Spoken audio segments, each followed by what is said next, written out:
Hi, this is Kevin Yoder with the Yoder team at Keller Realty, coming to you again with another episode of KevinYoder.tv. And today we have a very important topic to discuss because this is one that I get asked. This is a question I get asked really more often than most questions that I get asked by potential home sellers.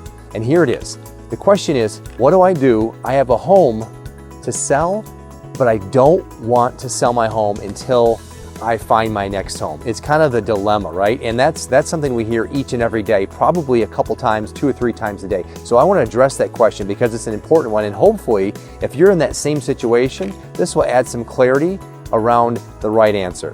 Before we get into that topic, I wanted to also remind you of a couple features on the video blog site. There is the home feature, the home search. Be sure to check out the MLS home search button. This will give you access to all area listings. These are homes that are on the market in West Michigan. Basically the same exact access that we have access to as real estate agents. You also have a free market snapshot. Click the other button if you want to find out about what home values are in the area, in your neighborhood specifically. Type your address in, it'll pull up all optics on home selling in and around your home. It's a great tool if you're thinking about selling your home. We can dial that number in later, of course. So back to the topic.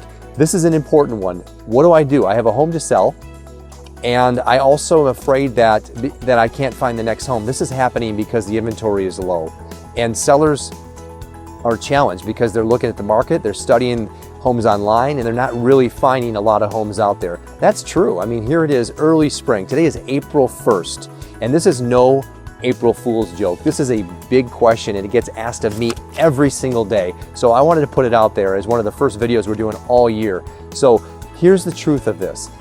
The market's a low inventory environment. For the past 7 years, since 2006, we peaked and we dropped. The bottom of the market was somewhere around the last part of 2012. Most sellers were saying, I have no equity. I wish I could sell. I found my dream home.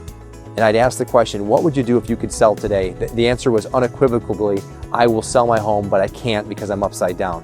Now the market has shifted and most sellers have found their equity has returned, not quite to peak levels, but enough to where they can make a move. But guess what? Now, there's not a lot of homes on the market. That's exactly what happens when the market shifts. Inventory drops, and there's a few reasons why inventory is low. I won't get into that in this video. That's for another video. But the truth is that early spring inventory is low. It begins to pick up midsummer, peaking in June and July. But at this time, when you're a seller thinking about selling a home, the question you have to ask yourself is, do I absolutely need to sell in order to buy? In other words, am I a cash buyer or am I a buyer who has to get a mortgage and I have to sell my home because I can't get approved for owning 2 homes at one time? For most home sellers, that is a yes. I must sell my home because I can't get a pre-approval letter for owning 2 properties. So if that's you and you fall into that 90% category, listen closely because there's no other way around it. You will always come back to this same exact answer. Most sellers that say that they want to find their next home first say, I want to find my next home first and then I'll sell my home. And to that I ask, what is your strategy? And usually it's, I want to write a contingent offer on that home and then I'll sell my house. To that I reply, contingent offers are not worth the paper they're written on. And here's why. The home that you wrote a contingent offer on still remains on the market. And that means that other buyers can buy that property. While you think you have a foot in the door, what you've just done is put together an intent. As I'd love to buy your home, but I can't. And if I could someday, here's what I intend to purchase it for. And that really doesn't hold well. It's not a strong, solid offer. That seller continues to market the property and with the idea of finding another buyer that's ready, able, and willing. Because you're in that situation, you're not. And also, you've not leveraged the offer opportunity because you have a home that has to sell yet. You can't go in with a low offer because a seller will usually counteroffer full price. Okay, so that means that you would quickly scramble to get your home on the market and in a rush so then you could quickly buy that home that you want to buy. And that's also putting yourself in a position because to sell quickly, you have to lower your price. And so we can go round and round on this one. It always comes back to the same premise. In order to get your home sold to buy that next one, the best strategy that I recommend is having your home put on the market and then get it sold. Get an offer under contract so you can place an offer on that next home with confidence. Now, I get a lot of responses on this one. Typically it's, I'm afraid and I don't know if I'm gonna have enough time and I can't find my dream home. You're much better positioned to have your home under contract. Get your home on the market. Get some leverage under you. Get some marketing going. Get some buyers through your house.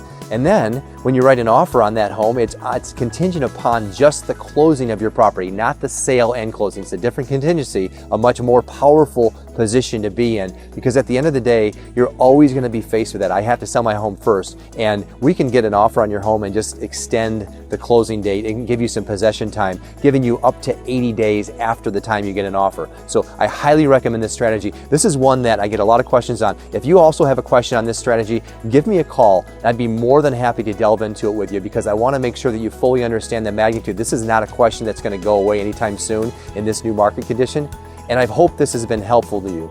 If you'd like to talk further, give us a call at the Yoder team, 942-2449, and online at yoderteam.com. This wraps up another edition of KevinYoder.tv. Thanks for tuning in, and we look forward to talking with you real soon. Happy spring 2015. Take care.